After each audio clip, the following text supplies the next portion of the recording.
For this lesson, we're going to take a look at factoring trinomials, and we've factored trinomials so far that have been perfect square trinomials, but now we're going to focus ones that are not perfect squares. Notice here that we have a leading coefficient of 1 in front of our x squared term, and the number at the end here is going to be positive. That's the type of trinomials we're going to factor today. And to do these, we're going to be looking for numbers that multiply to c and add to b, the coefficient in front of our middle term. So let's try that with this first example. We know that in the front of our parentheses we're going to have x and x, since x times x is x squared. And then we're looking for factors of 14 that add to 9. And those factors would be 7 and 2. And since our middle term here is a positive 9x, we'll need both of these to be positive. And you can check to see if this works by multiplying 7 times x, you get 7x. 2 times x, you get 2x. You add them together, you get 9x. 7 times 2 is 14. And x times x is x squared. So it's very easy to verify that these are correct simply by multiplying the two binomials together. Now this second example looks very similar to the first example. The only difference is that instead of a positive 9x for our middle term, we have a negative 9x. So instead of a plus 7 and a plus 2, we're going to have a minus 7 and a minus 2 in our parentheses. Let's take a look at a few more examples. Here, I'm looking for factors of 5 that add to 6. And there's only two factors of 5, 1 and 5. So if this were a factor, I know that those would have to be my factors. Let's just check. 1 and 5 obviously multiply to 5. Do 1 and 5 add to 6? Well, yes, they do. So this is the correct factoring. And these need to be positive here since our middle term is a positive 6x. Example 4 here, you'll notice looks very similar to example 3. So if you want, take a second and pause the screencast to see if you can figure this one out. And maybe you've paused the screencast and you have an answer on your paper here. You're looking for factors of 5 that are going to add to a negative 6. So that'd be negative 1 and negative 5. 5 and 1 add to 6. And we need negatives for both of these since our middle term is a negative 6x and not a positive 6x. All right, let's take a look at a few other examples here.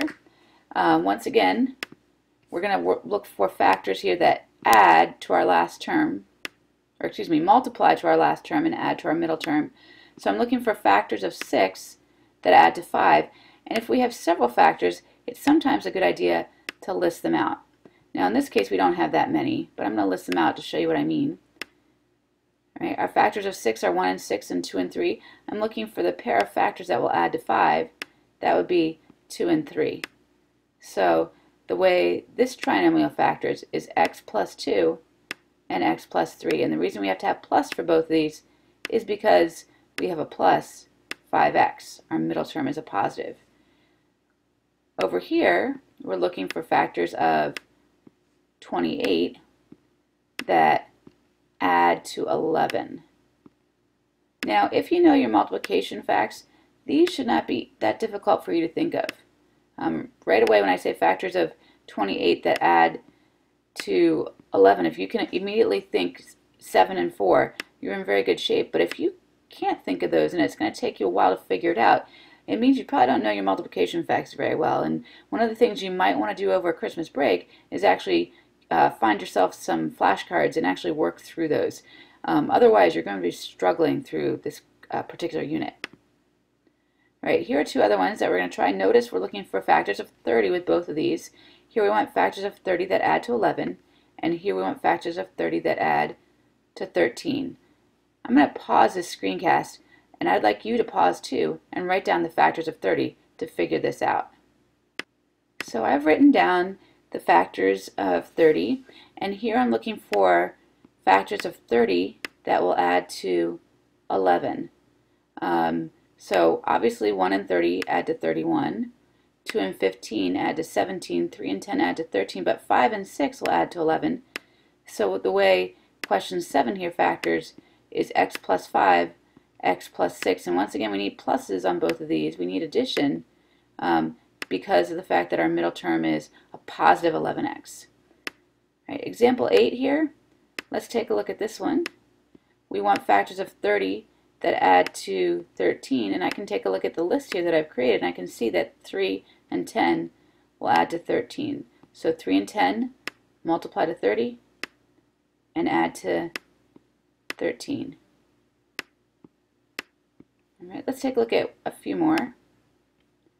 Factors of 20 that add to 12. Let's see, 4 times 5 gives me 20, but that doesn't add to 12. 4 and 5 only adds to 9. 10 times 2 gives me 20, and 10 and 2 add to 12. So I think that's what we want, 10 and 2. And because this is a negative 12x, we want a negative with both of these. This one looks a little different than what we're used to because the x squared's at the end.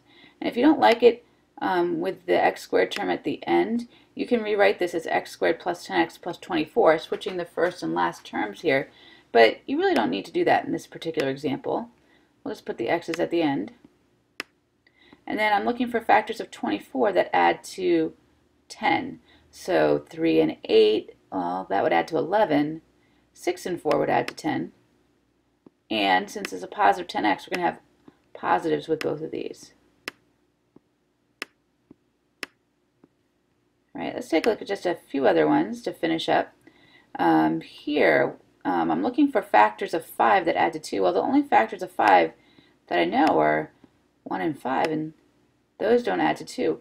Oh, so that means that this one's called prime. This one actually doesn't factor. And this will happen every once in a while. If you cannot factor a trinomial, it's referred to as prime. Now this one looks like it might be prime, but let's see if we can figure this out. This one's a little different because we have a y squared in it in our last term. So I'm going to have an x and a y in each set of parentheses. And so we have a y in this parenthesis at the end. And I'm looking for factors of 10 that add to 7. And I know 5 and 2 multiply to 10 and add to 7.